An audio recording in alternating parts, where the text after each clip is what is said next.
Hi, everyone. I'm so excited to be here with Cayla Naylor. Hi, Cayla. How are you? Hi, good. Can you start us off by just telling us a little bit more about who you are and what you do? Yes, my name is Cayla, and I am currently a service pattern designer.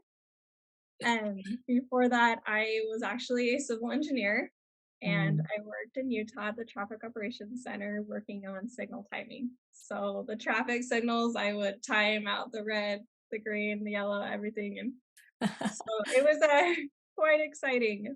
But I really needed some creativity outlet, and I ended up finding my way to surface pattern design, and I have been loving it.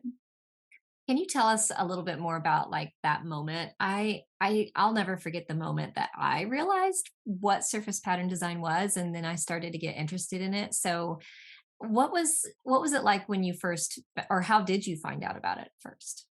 Honestly, I got an iPad and I was just making little nursery prints on Etsy and doing like little printable downloads. And I was just looking through Pinterest one day and I kept seeing patterns and I thought, oh my gosh, those are so pretty, so cool.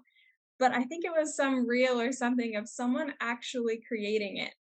Mm. And in my head, I was like, I didn't even think that was a thing.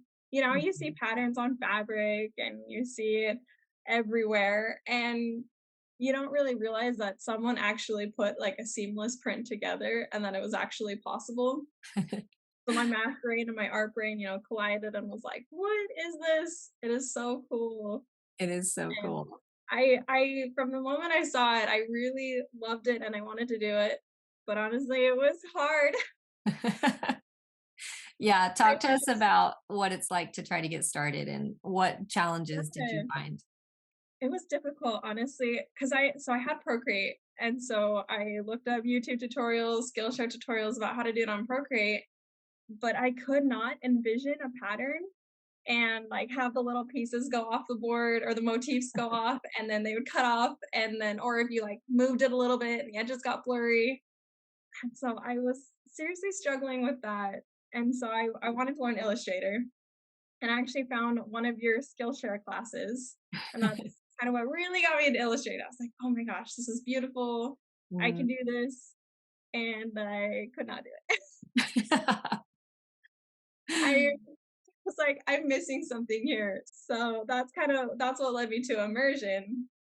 And I was like, "This is what I need because I need Mhm. to learn Illustrator. I need to just figure out how to make a pattern and put it together and envision it and be able to experiment more with different flows instead of Yeah. just like a simple little repeat." So you took immersion in 2022, is that right? Yeah, Yeah. yeah. So tell us a little bit about your last year. So after immersion, I was kind of playing around a bit, made some patterns here and there, and started putting things on Spoonflower. But I had this idea for a Christmas collection. And my husband was actually gone for 6 weeks doing military training, and so every night I was just by myself. I have actually 2 little boys, and so it was me and them all day, and at night I was like, "I need to do something else. I Yeah. need to, like, have an outlet." So I took that time, and during those 6 weeks, I came up with this Christmas collection, and I actually pitched it to some gift wrap companies, and I didn't hear anything. It's like, I'm doing something wrong here. But then I actually sent it to Hawthorne, and they took it, Oh, and wow. I was so excited because, like, that was my first real collection, and it Mm. was gonna be out in the world, and I am very grateful that Hawthorne took a chance on me because of them, it gave me more confidence to continue to keep building collections, and everything from that point has just grown. So do you have your fabric in hand yet? Thank you. Let's see it. So this is the Christmas one. So these these are Oh, it's motifs. gorgeous. This Oh one my is actually goodness. the hero, so it's a little bit small to see on this, but It's beautiful. the two in like different colorways, and then from there I did all these other ones in the different colorways. Let me Kayla, pull it's one up. gorgeous. Okay, so this is what I really want to know is how it felt the moment you held that for the first time. So exciting. So exciting. I just honestly, from that point, seeing my fabric and seeing my design on something, and honestly, even more so, I was holding my fabric. I was like, I'm not really a sewer. I wish I was. So I was like, I love it, but I'm gonna keep it, and I don't have little girls to make cute bows for or anything like that. So I just keep it. But when I actually saw someone took my fabric from Hawthorne and used it for their bow company, their hair bow company, and I Oh, was like, wow. "Oh my gosh, it's, like, actually out there," and then someone was using it for a bag, and someone was using it for some cute quilt, and I was like, "Oh my gosh, that was my pattern that I Mm, made," and it y- was just so exciting. That's incredible. One thing you said that I want to touch on is that you got turned down by 6 companies and then you went to Hawthorne. Is that right? I No, pitched to a couple different gift wrap companies, Gift sorry. wrap companies. So Gift wrap.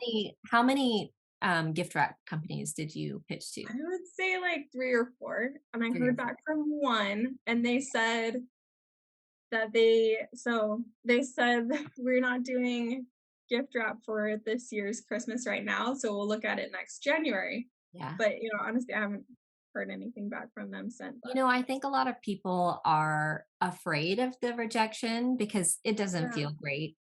it Um, doesn't. and a lot of people, but it is kind of just part of the process Yeah, is working through it. And so I want you to talk a little bit about that. Like a lot of people will fall off and they'll just say, well, I must have missed the mark. And yeah, then they're just kind of stuck in that almost like an embarrassed feeling.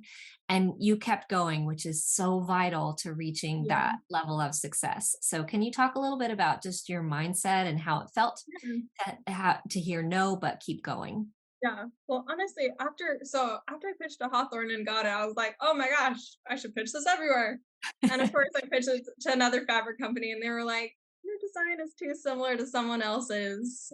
And I just I was a little heartbroken, like, "Oh my gosh, maybe I am just a copycat of other people, and I don't have my original ideas." And Mhm, it's hard. I definitely went through a period there where I was like, this is fun, but maybe my ideas aren't good enough. Maybe my collections just aren't great for the market. I don't really know who wants to buy them, and so that was rough, but honestly, I kept going because I kept finding other little inspirations, and I just would make a little pattern here and there. Like, I didn't quite focus on the collection, I would just make a little one and be happy with that. And people would comment on my post and be like, wow, this is actually really great. Or a friend would say, hey, maybe I want to buy that fabric and make it into something. And so honestly, part of it was the motivation from just sharing what I was making, whether it was good or bad, and just the feedback from others. But another part was the mentality that maybe I really can keep going and find a new idea for a good collection. And their inspiration really is everywhere, mhm. everywhere. It really And is. so it's exciting to see what other people do and take from just like a simple flower and the amazing patterns that they create from that. And so I kept practicing. I just kept making patterns, making more and more. And that's kind of what you said, Bonnie, in immersion. You spend a long time just practicing and practicing and seeing Yeah, what you come up with. yeah. And sometimes they weren't great, but other times I was pretty proud of them. Mhm. That's So amazing. that definitely helped a lot. You mentioned getting feedback from when you share your patterns. So talk to us a little bit about the community aspect. Were you plugged into the immersion community? Did the community affect you in a way? Like we're pretty passionate about, embracing and loving on people, and the community is a big part of that. So what was your Yeah. experience? Well, honestly, I think even before I took immersion, the people that had taken immersion and that I would ask questions about surface pattern design or about their day-to-day work, what tools they use. And I honestly, I attribute that, so they shared a lot, and I was so grateful for that. But I attribute that to probably your class because you were so open about it. They felt like that they could be open to other people that hadn't even taken the course yet. Mm. But it's been a great community. And immersion, I had a 2-month-old baby at the time. So I don't feel like I was as plugged into that specific community, but the people from there, like I still meet with my study group Oh, I love from that. immersion. I love And and that's been a great resource and help. The people that are there, that. they Good. are awesome. We're such a fun group, like totally different people from totally different backgrounds, and yet, of all ages too. Yet we Yes, still get together and support each other, and it's been awesome. that's magic. Oh my gosh, I love it. What would you say to someone who is in maybe where you were a year ago and they are creative, but maybe they have another job or they're interested and they are thinking about getting into surface design? I would say just learn all you can from immersion because knowledge is power. And once you keep using that, keep growing, from there, honestly, your possibilities are endless. And Yeah. then you find companies you like, you set goals, and I would just say to keep going. Keep going because once you hold something in your hand, like this cute bandana, Oh, someone took my pattern and it's made so this cute. for my cute dog. You just once you hold something in your hand that is like a physical product, honestly, that is all the encouragement you need. Mm, It is such a good feeling. And I would say to just at least try and get to this point, try and get to that point, mhm. and let the motivation from seeing your pattern or design out in the world to like lead you to keep going and going. Yes. Cayla, tell us a little bit about what's on the horizon for you. What are you excited about? And also tell us where everyone can find you. So on the horizon, I actually have a wallpaper collection coming out soon with You do? Yara. Home. Oh my Yes, gosh, and congratulations. I never pictured myself doing wallpaper for some reason. I just always thought of fabric, but I just entered a little design contest for Yara, and it eventually led me to releasing a collection with them. My gosh, that's I'm amazing. I'm super excited about it. It's and the main print is called Denali, and obviously it was inspired by the Alaskan National Park Denali. Oh, I wow. have never been. I really hope to go, but I was just thinking of my little boys and the adventures that I want them to go on, and it Mm, led me to research more of this park, and that led me to creating this pattern. So the collection is kind of surrounding the nature and wildlife found in Denali, wow. and so it's a good collection, I think. I'm Do you excited have it? about Let's see it. it. So this is some of the Um, prints. Let's see. Let me find the one that I have that is pretty popular, uses some of these animals. And obviously my printer isn't great, but oh my goodness, it's so beautiful. Wow, Cayla. there's a print from that, and I made this like floral Oh, flowers, yes. Oh my goodness, it's so pretty. and then just like some coordinates that Gorgeous. so Oh no, I'm gonna be wallpapering. Thank you. Yeah, I'm so excited about it. I didn't know about any of the possibilities. Just Mm, kept going and going, and they're starting to come, and I'm so grateful and excited about the future. I'm so excited for you. And you shared with me before we started that your husband's job has you right now in the middle of Alabama Yeah. when you usually live in Utah. So, how does that feel to be able to, work on surface design from anywhere that you end up being? It's great, honestly. Like so as even as a civil engineer, I had to be in the office from I work 12-hour shifts. So it was long, Yeah. and being away from my boys, it was hard. It's really Mm. hard.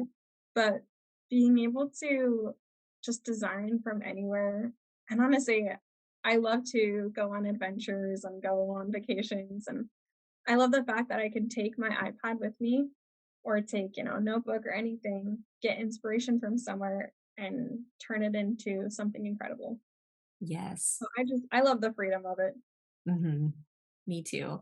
That means I get to live in a tiny town in North Carolina, and I Yeah. I think it's one of the biggest benefits for me is that it's means I can live wherever I want, and for us, that's in this tiny town with both sets of grandparents in it, and it's Yes. really special. So, Yes. Kayla, where can, people listening and watching find you? So right now I'm on Instagram. I'm still working on a website and all of that. So I'm obviously on Instagram, but I've got fabric on Hawthorne, Yep. and then my wallpaper coming out with Ayara, Perfect. and hopefully more coming soon. Yes. I love that you don't have a website. Don't overcomplicate it, everybody. I know, Kayla, I'm still thank doing you. things. I'm still doing things, a lot of websites. I So love it. You don't have to have a website to find success. Kayla, thank you so much for sharing with us today. thank you, Bonnie. We'll see I you really soon. appreciate it. Thank you. Bye.